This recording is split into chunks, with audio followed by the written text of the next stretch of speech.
वो पत्र सूख कर गिर जाते थे, माताजी उसको अपने मुख में रख करके पा लेती। एक बिलवत अपर्णा, शरीर सूखने लगा। माताजी का नाम अपर्णा, भारी तपस्या। भगवान शंकर को एकदम बोध हुआ कि सती का जन्म पार्वती के रूप में हिमालय के यहां हो चुका है और वो हमारे लिए कठिन तपस्या कर रही है। तो सप्त ऋषियों को बुलाया और उनसे कहा कि जाओ इनके प्रेम की परीक्षा लो। जानते हैं, सब कुछ जानते हुए भी ये होता है। जैसे लोग कहते हैं भगवान जानते अपने भक्त को तो परीक्षा क्यों लेते हैं। तो पढ़ाया तो टीचर ने है, तो सालाना परीक्षा तो होगी ही कि तुम क्या पढ़े हो। ऐसे ही तुम्हारे प्रेम की परीक्षा होगी। तुम हरि को चाहते हो या हरि की रची हुई माया को। हरि की हुई रची हुई माया में आकर्षित हो गए तो 0 आ जाएगा। और हरि की तरफ देखते रहे, माया से बच गए तो नंबर आ जाएंगे। 100 के 100 आते हैं यहाँ, 98-96 नहीं आते। 2 ही चैप्टर हैं, हरि पसंद कर रहे हो या हरि की माया। हर भक्त के सामने आता है तो प्रायः लड्डू ही खाने को मिलता है। बचता वही है जो मामे वे प्रपद्यन्ते माया में ताम तरंतिते, केवल हरि। पार्वती पहि जाई तुम प्रेम परीक्षा लेहु, गिरिहि पेरि पठयहु भवन दूरी करेहु संदेहु। हे सप्तऋषियों, जाओ हमारी आज्ञा है, पार्वती की प्रेम की परीक्षा लो। यदि पास हो जाए तो उनको तपस्या से निवृत्त करो। बोलो महादेव जी प्राप्त हो जाएंगे। जाओ भवन को चली जाओ, तपस्या की आवश्यकता नहीं। ऋषियों ने जाकर के पार्वती जी को देखा, मानो मूर्तिमान तपस्या। मुनि बोले, हिमांचल नंदिनी, इतना कठोर क्या प्राप्त करना चाहती हो? किसकी आराधना कर रहे हो? यदि हम सुनने के अधिकारी हों तो आप कृपा करके बता सकती हैं। पार्वती जी ने कहा, मन बड़ा सकुचाता है आपसे बताने में। आप लोग कहीं मेरी हंसी ना उड़ा दें, जो मेरा लक्ष्य है। मेरे गुरुदेव ने मुझे जो आकर के बचपन में बता दिया, मैं वही हृदय से स्वीकार कर ली। मनुहट परा सुनई न सिखावा, चहत बारी पर भीति उठावा।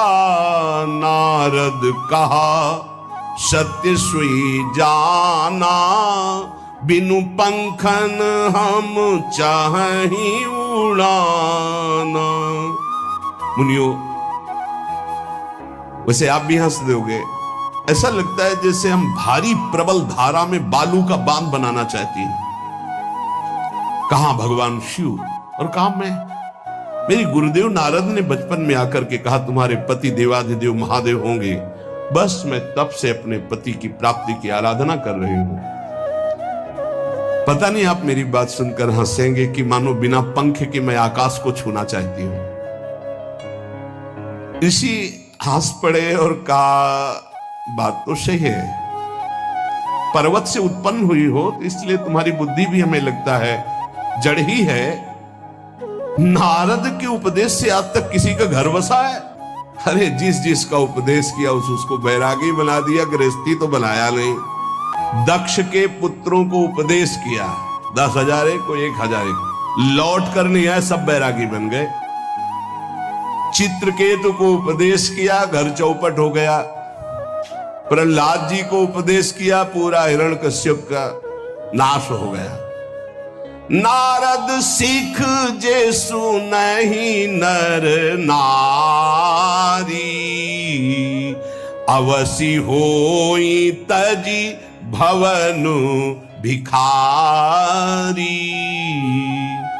हमारे गुरु नारद जी की जो सीख सुना बर्बाद हो गया, बाबा जी बन गया, भजनानंदी बन गया। वैसे हम बताएं, नारद जी हैं बड़े कपटी। ऊपर से साधु का चिन्ह, अंदर से कपट। ये उल्टा बोल रहे ऋषि परीक्षा के लिए, गुरु निष्ठा हटाने के लिए। समझ रहे हो? पार्वती जी ने कहा, बचपन में मेरे गुरुदेव ने बता दिया, वही में। नारद जी की बात आज तक घर किसका? जो नर नारी नारद की बात सुने भवन त्याग करके भिखारी बन गया। उनके वचनों पर तुम विश्वास मान रही हो, महादेव जी को पति, नारद जी ने तुम्हें भगवान शिव को पति।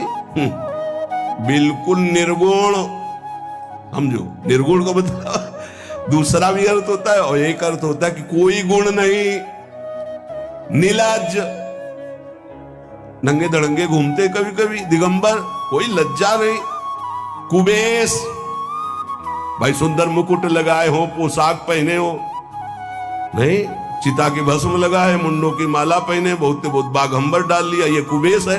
कपाली, मनुष्य के मुंडों की माला। अकुल, आज तक कोई पता नहीं लगा कि किस कुल के हैं महादेव जी, क्योंकि सब कुलों के मूल है, मूल का मूल वही है, उनके मूल कोई है नहीं। आगे एक दीवाल नहीं है, 60,000 योजन का एक बरगद का पेड़ है, उसी के नीचे रहते 60,000 योजन, 1 योजन 4 कोस, 1 कोस 3 किलोमीटर। कितना बड़ा वटवृक्ष, कैलाश में एक वटवृक्ष जिसके नीचे रहते 60,000 योजन का, 6 ऋतुएं शोभा देती उसी वटवृक्ष के। और कोई घर तो है नहीं महादेव जी के। और आभूषण भूल मत करना, बड़े बड़े विषैले सांपों का आभूषण कोई सोना चांदी नहीं पहनते महादेव जी। हमें लगता है ऐसा दूल्हा के लिए ऐसा तप। नारद जी ने ठग लिया तुम्हें, पागल बना दिया तुम्हें। देवाधिदेव महादेव के सुनो, इन्हीं ने शिक्षा दी थी सती को, ऐसे बौरे पति मिले, आग में जाके शरीर भस्म करना पड़ा। इसलिए हम तुम्हें बता रहे हैं कि बहुत सुंदर दूल्हा हम देख के आए हैं। हम जान गए थे कि तुम तपस्या कर रही हो। हरि का नाम सुना है? बैकुंठ में रहते हैं, बहुत सुंदर हरि है। यदि उनका आप वर्ण कर ले तो सुखी हो जाएंगे। बैकुंठ राजधानी, अब आभूषण उनके क्या कहना, पार्षद सही। ऐसे शिव जो चिता की राख लगाते हैं, सांपों की माला पहनते, मुंडों की माला, सांप का जनेऊ, बाघंबर, हमें तो पसंद नहीं आए। और हमारी बात मान लो, ऐसे के पास स्त्रियां टिक नहीं सकती जिनके घर नहीं, आभूषण नहीं, धन नहीं, कोई भोग सामग्री नहीं, उदासीन, उनको किसी से मतलब नहीं। तो सुनो, हमारा विचार स्वीकार कर लो। बहुत सुंदर त्रिभुवनपति, बड़े सुशील, गुणवान, जिनका यश वेद गाते गाते अघाते नहीं है, कोई दोष नहीं, सद्गुणों के समुद्र, लक्ष्मीपति, वैकुंठाधिपति। तुम्हें कुछ नहीं करना, हाँ बोलो, वो आएंगे, गरुड़ पे बैठाल के ले जाएंगे, तपस्या करने की जरूरत नहीं। अच्छा अच्छा अच्छा, आपने ठीक कहा कि पर्वत से हमारा प्रादुर्भाव हुआ है, इसलिए आपको यह भी पता होगा कि पर्वत बहुत हठीला होता है, जहां डटा है वहीं डटा रह सकता है। सुनो, पर्वत से सोना भी उत्पन्न होता है, जो आग में जलाने पर भी अपना तेज बढ़ाता है, घटाता नहीं। तुम मेरे गुरुदेव के प्रति ऐसा बोले कि वो जिसको उपदेश करते हुए उसका घर उजड़ जाता है, तो बसौ भवन उजरो नहीं डरो।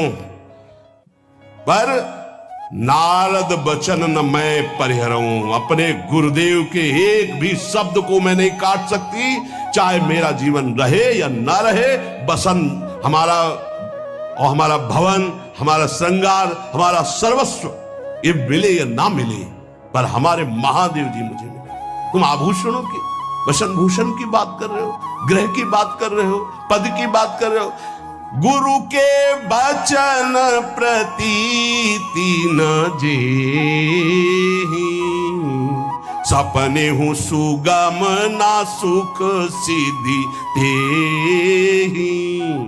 एक बात तुम्हें बता दूं सप्तऋषियों, जिसे अपने गुरुदेव के वचनों पर विश्वास नहीं, गुरुदेव का भरोसा नहीं, उसे कभी कोई सुख और सिद्धि कदा प्राप्त ही नहीं हो सकती। महादेव वो गुण भवन विष्णु सकल गुण धाम, जय कर मनोरम जाहि संते ही सन काम।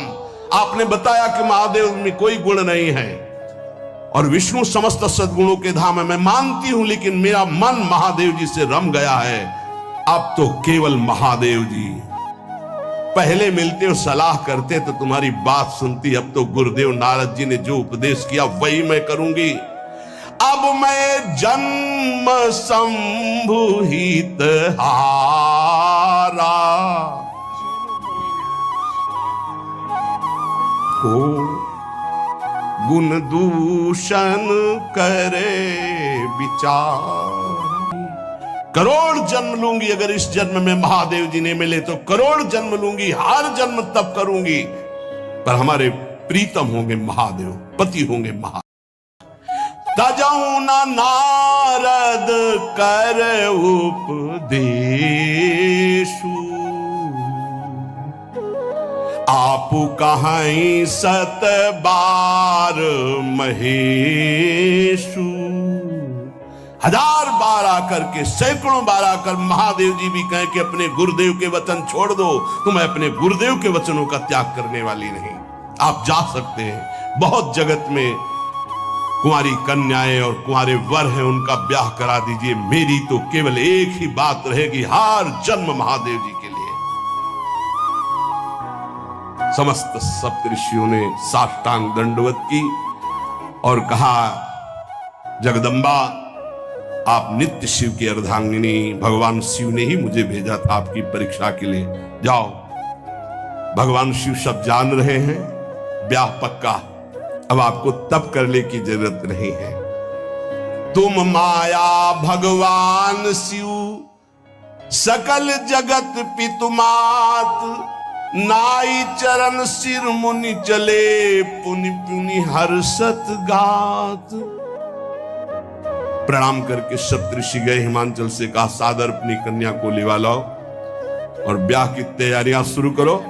महादेव जी ब्याह के लिए पहले से ही राजी हैं और समस्त देवता ब्रह्मा जी आदि उनके पास जा रहे हैं प्रार्थना करने के लिए। इधर जब पार्वती जी को लेकर हिमालय अपने घर पे आते हैं, तब भगवान विष्णु, समस्त देवता, ब्रह्मा जी कैलाश पहुंचे, जहां भगवान शिव विराजमान थे। सबने स्तवन किया और कहा, प्रभु बहुत दिन से एक लालसा है, सकल सुरन के हृदय शंकर परम उछाहु, निज नैनन देखा चाहें नाथ तुम्हार विवाह। भगवान विष्णु, ब्रह्मा जी, समस्त देवताओं ने कहा, प्रभु हम सबके मन में एक उत्साह है, आप दूल्हा हो, हम सब बराती हो, आपका विवाह देखना चाहते हैं। पार्वती जी ने अपार तप किया है आपके लिए, आप उनको अंगीकार कीजिए। भगवान विष्णु, ब्रह्मा जी की प्रार्थना सुन करके भगवान शिव जी ने कहा, तथास्तु, ठीक है ब्याह पक्का। देवताओं ने नगाड़े बजाए, फूलों की वर्षा होने लगी, देवाधिदेव महादेव की जय के नारे कैलाश में गूंजने लगे।